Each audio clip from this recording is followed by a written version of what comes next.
Hello, everybody. Welcome once again to Them Nerds. That guy over there is Jerry, and I am Tony. And today we are here for our Fantasy Friday. And in case you couldn't tell by my friends in the back here, today's Fantasy Friday is all about The Walking Dead. Cue Walking Dead music and crows cawing and stuff. I don't actually have that. Imagine. So, The Walking Dead just finished its 10th season after a little bit of a break. They had their kind of like big finale episode that we waited for. And we're about to embark on season 11. And I say about to, but we're probably a good, year away from seeing anything about it. And it'll be the final season. They have announced it's done after this next season. So we're going to use our Fantasy Friday show today to sort of fantasy book the final season. So before we do that, let's check in with some of our characters and our stories and kind of see where we ended up. Jerry, you want to remind us what happened at the end of season 10? Well, depending on what episode you consider to be the ending, if it was 5 months ago or, just recently, the last episode was, dealing with Alpha's, herd. And I want to call him Omega, but that's not his name. What's Beta? The Beta, yeah. Beta, has now taken over this herd and figured out how to, get them to the hospital where they've locked themselves inside this building. And you start to see some familiar characters come back, like Maggie and, other characters who are out scavenging have now come back, and they're going to go out and try to lead this herd away from the hospital so that they can save their people. And Lydia actually is the one who decides that she's going to take over the herd because her mother had taught her how to control the herd. Her mother being Alpha, of course. Alpha, yes. And they get to the point where they lead them out into the middle of nowhere in the dark, and they are attacked by whisperers, and they lose their wagon, and so they also have lost control over the herd. And at this point, it's just a full-out battle, and you get to see Daryl just, double fist.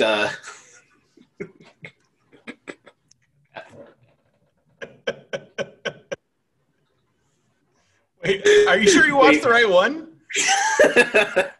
Beta's eye sockets with two knives, and then you have some weird sacrificial, like, laid back where they all just whisper at him in a circle. And then the episode continues on. Now they're going to get rid of this herd. And Lydia's decided she's going to be the one who's going to do it. And, she knows a spot where it's going to happen at. And Carol is like, nah, I've gone full circle with this whole thing. This is my time to go. Like, there's nothing left for me. Everything's been taken from me. This is my choice. And so she leads them out. At the last second, Lydia grabs Carol and saves her, and actually gives her a little bit more hope. And as you watch Walker after Walker after Walker just fall off the edge of this cliff into the waters below. Mm-hmm. Sucks for whoever is downstream from that. Yeah, I thought about that too. I was watching that. Can you imagine, just being like, oh, I'm so glad I have this cabin here. I've been safe forever. I got this clean running water. Fresh water. My clean water source has been my saving grace during this entire apocalypse.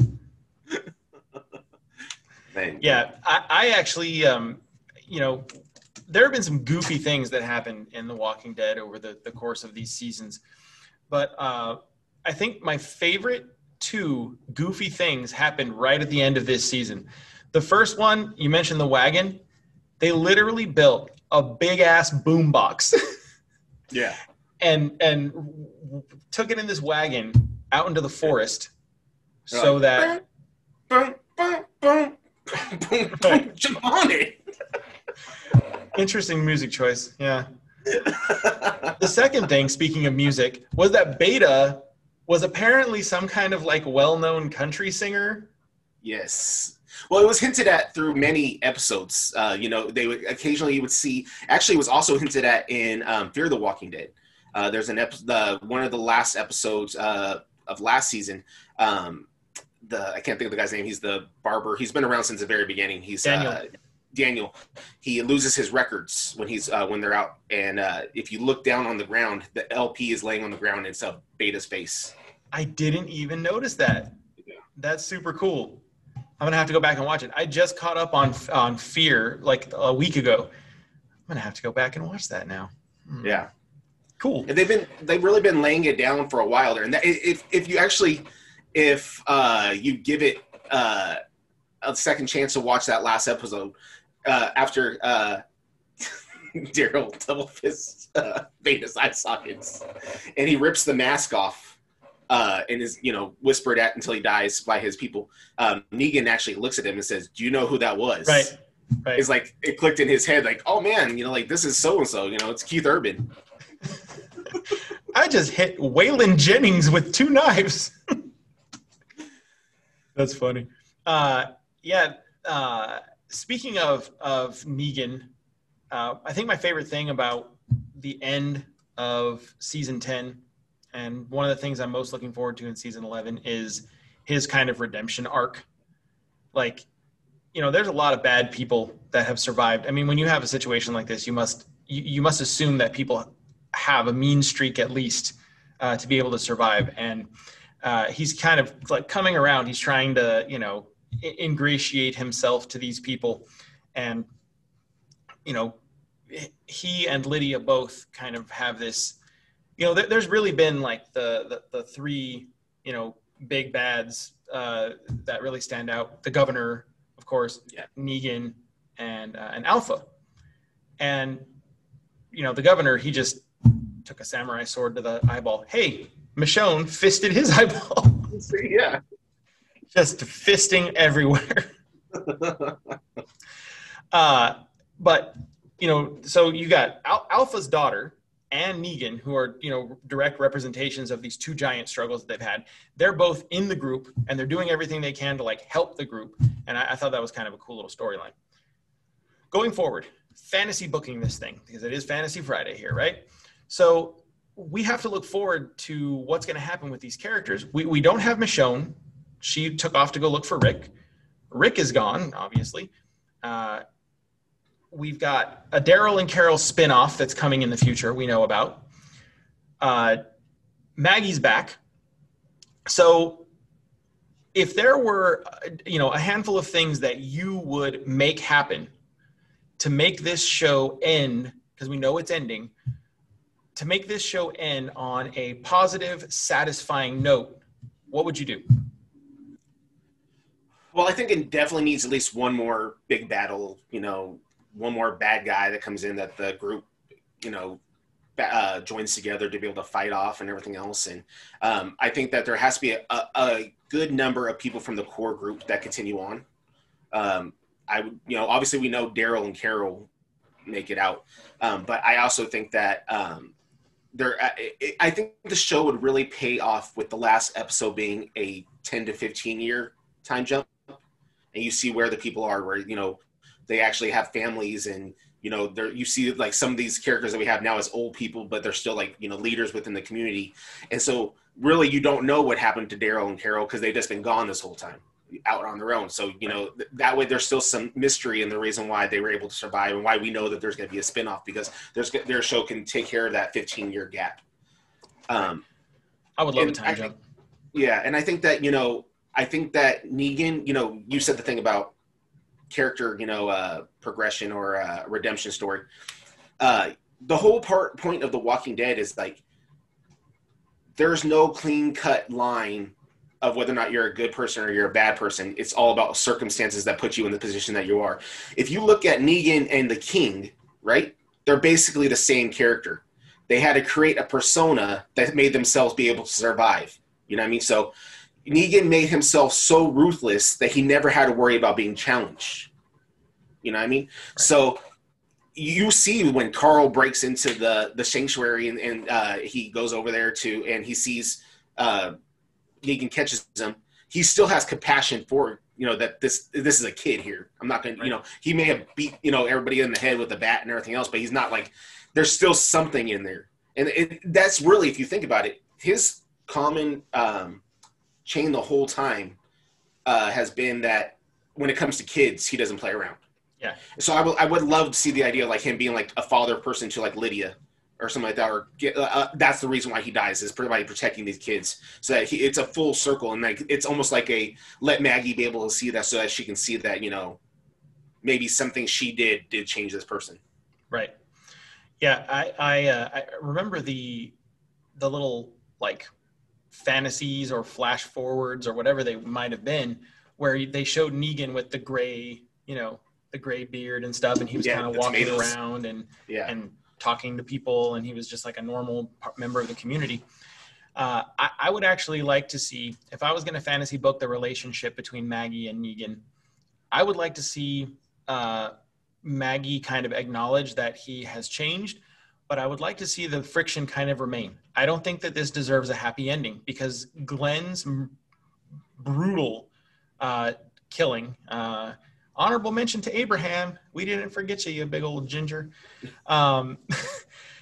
Glenn's horrendous killing at the hands of Negan, it was one of the most shocking things in this entire show. And this is a show where people are constantly just getting murdered. Yeah. I don't think Maggie should ever really forgive him. I think that it would be kind of a good sort of like final pin for her to be like, you know, you're obviously a better person, but I can't stand the sight of you. You go over there, I'll be over here. And they could each kind of run their own, you know, be in their own little community. But I just, as much as I like the redemption arc, I think that there has to be a line, you know, where I don't see her ever sitting around playing Parcheesi with the guy, you know? Yeah. I think that, you know, I think a great way for him to have redemption, if something happens, like I said, you need to include at least one more big bad guy that comes in there, and have Herschel be the person, you know, that's almost killed, and Negan saves him. And so Maggie sees that, you know, you killed my husband, but you saved my son, and maybe he gets bit, and then Maggie gets also her for full circle, where she gets to put him down, but she does it in a compassionate way where she's able to let go of a lot of that anger that she has. Yeah, Negan dying would probably be a good way to button him up. Yeah. And kind of go with both of the things we're kind of talking about. Yeah. Do you see any return for Rick and or Michonne to this series? If they did a time jump, I could totally see it. You know what I mean? Maybe just like it's for the finale, maybe? Yeah. And maybe it's not even like a complete time, or a complete story, or you only see a glimpse of them, you know what I mean? But like, they're there, you know that they're there. And I think they need more than just being like a time jump where you see like a tombstone that says Michonne on it, or something like that, mother, blah, blah, blah. Like, you got to give these characters were like big hits to people when they were watching the show. The idea that they were going to leave, they lost a lot of viewers because when they started getting rid of fan favorite cast members. So they have to be able to give homage, I believe that's the right word, or I just made it up, to these characters. Yeah, I'm wondering how much they'll give away, because I assume that in the Rick Grimes films that are supposedly going to be coming down the pike, I would assume that there's going to be some kind of addition to the Michonne story in those films. Yeah. I don't know how much they're going to give away in The Walking Dead, given the fact that those movies aren't supposed to be out until what, 2023 or something. Yeah, I would assume, though, you could, like I said about earlier with the Daryl and Carol thing, you know, you have ability to be able to mention or say something, and you don't know really what happened in between there. That's the story. If you see Michonne and Rick together, or, you know, like in the comic books, there's, you know, there's a statue of Rick in the middle of this Commonwealth city that they have. You don't know what happened to cause that. So, I mean, there's still enough story there that they could tell in the movie. Yeah, just kind of like give you the sense that, you know, we're going to see these characters again. We're going to get information about them again, but maybe not, you know, definitely. And I would love the idea if, like, maybe the battle happens with, you know, you have that whole city or group hinted at that Maggie went and left with, you know, these people that I believe they're called the Commonwealth, if I'm not in the comics that they have the Commonwealth. Yeah. And so, you know, the idea that you can be able to 24 episodes, a lot of episodes to be able to get a full story. And I mean, that's almost, for The Walking Dead, that's 2 seasons. Yeah. So they have the ability to be able to put out something really, really good and wrap up everything. And there's a lot of stuff that are still big holes. Like, I still don't think that we understand exactly what A and B means. You know what I mean? Like, you went through many seasons where you saw A's written on houses, B's written on houses. You hear the helicopter pilot when they pick up Rick from the river saying, is he an A or is he a B? You know, all the way back to when they went to Tremendous, and the carts there were marked with A's and B's. And so I think there's a lot of story that they have to explain of what this stuff means. So that's what I want to see. I want to see loose ends wrapped up. Yes. I would love to see that too. You mentioned the helicopters. You know, I've been watching The World Beyond, the new Walking Dead spinoff, which I'm not sold on yet. But it has like potential. If Riverdale met The Walking Dead. Yeah. It's a little rough. It has potential. I think they're establishing it kind of as a young cast, so that they can get hardened as they're going out into the world and dealing with stuff. I mean, these are kids that are like I'm 2 episodes in, and nobody's killed a walker yet because they just can't. There's the main character is fighting a walker, and the walker ends up almost getting her and gets stuck on something, and then they leave. There's one where the walker his head is full of wasps or bees or something, and then they just run away from him. And then he catches up to them, and then they trick him to going into a pool. Like, they don't kill, they're not killing any zombies yet. Yeah. And it kind of makes you wonder, like, you know, if they're just keeping it kind of young so that they can harden them up as the show goes on. But anyway, the idea is, in that show, these helicopters with the 3 circles, they are very front and center. And it would be interesting to see the connection, if they make any connection between, you know, the characters that represent that organization on World Beyond and on this final season of Walking Dead. Speaking of crossovers, the one thing that I want to see more than anything else, and this could happen in the Rick Grimes movies, it could happen in this final season, I don't care. I want to see Morgan and Rick together again. Yeah. Bare minimum, I want to see Morgan back on Walking Dead at some point. You know, the show started with him, you know, Rick didn't know what was going on, and Morgan was the one that was wise to what was going on in the world. You know, I think that, I would love to see that kind of final, you know, homage, as you say, to him, you know, showing up, even if it's, you know, from the time jump thing. I don't know how feasible that is, given what's going on with him in Fear the Walking Dead and what's going on with all their business. But crossovers. That's what I want to see. If I was fantasy booking, I also want to see when they do the Carol and Daryl series. It would be great if they figured out how to bring some of the cast from the show also with them. I like the idea that they're just by themselves together going. I mean, obviously they're going to build their own group. I mean, that's the way that they know how to survive.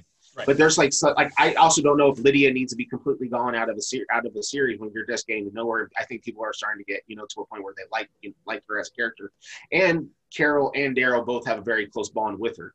Right. So I wouldn't mind seeing her go with them, or you know, and there's a few other characters I think that deserve their story to continue because we're just getting to know them. So that I think that would be great for them to be able to continue on. But I don't know if that's really a Carol and Daryl spinoff. If you're just bringing characters, it could just be a 13th season of Walking Dead. So right, yeah. I actually, speaking of the Carol and Daryl show, I would like to see them be far away from the original cast in the original environment. Similarly to what we've seen with Morgan and with Dwight. You know, the show started in Atlanta. The characters were in Atlanta, and they seem to have worked their way up the coast, seemingly towards Washington, D.C., more or less. I don't know where they're supposed to be now. It looks to me like they're in that area still, like the Virginia kind of area. Yeah, I believe they are. And then on Fear, they're in Texas. So that's a pretty long jaunt that Morgan and Dwight both went on. And imagine that they ended up in the same place. That's interesting. You know, so I would like to see Daryl and Carol end up just somewhere totally off the wall, away from the rest of the cast. And then, of course, you could always have, like, crossovers, where, maybe sometime in the first or second season of this Daryl and Carol show, maybe they end up somewhere in like Kentucky or Tennessee, and then they end up, meeting up with some of the Fear the Walking Dead people, or, maybe they end up, going back and meeting some of the original cast who has also moved east or whatever. There's a lot of possibilities. They could bring people back, and I think a lot depends on the ratings. Yeah, I think so too. If Daryl and Carol show is A+, then they don't need to bring anybody back. Yeah, I think that for sure though that it will do well, because they're still fan favorites regardless of what the ratings are on the show. The supporters of those two have never faltered. I also think that with having a Daryl and Carol show, you have, hopefully we find out the title, because just trying to say that correctly is a tongue twister. Both Daryl doesn't exist in the comics at all, right? And Carol basically dies within the first comic. So there's a whole lot of story they've made up for 10 or 11 years, and we really don't know what happens to those characters. So it's all fresh. Yeah. Well, I think it's fair to say that no matter which way they go, there's going to be a lot of people watching, and there's going to be a lot of people that are sad to see it go. And we're going to come back to you another time and sort of dissect what's going on Fear the Walking Dead, and talk a little bit about World Beyond a little bit more. But I, for one, am super excited about the end of Walking Dead, not because I want it to end, but just because, I look forward to them kind of buttoning all this stuff up. And what do you think? Do you think it's going to be good?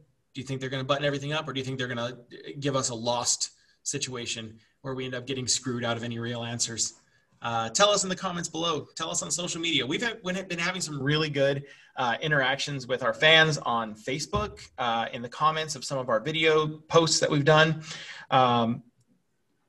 We love interacting with you guys. Comment on the videos. Comment on social media. Like, subscribe, share, follow us on Instagram, Twitter, and Facebook at We Them Nerds. But not in person. No, don't follow us in person like these guys. That's called stalking. Yeah, that's called stalking. That's illegal. It's against the law. Make sure you guys check out, speaking of Instagram, Jerry is doing these super cool spotlights. He did a couple of Marvel characters that were great, Rogue and Franklin Richards. And he's been going through one of our favorite shows, Buffy the Vampire Slayer, and doing a season by season sort of walkthrough. It's so good. It's so good. I love seeing it. I learned stuff just looking at it. Check it out on Instagram at We Them Nerds. Thanks for joining us. We will see you again soon. Be good. Be good to each other. Bye. Wear your mask.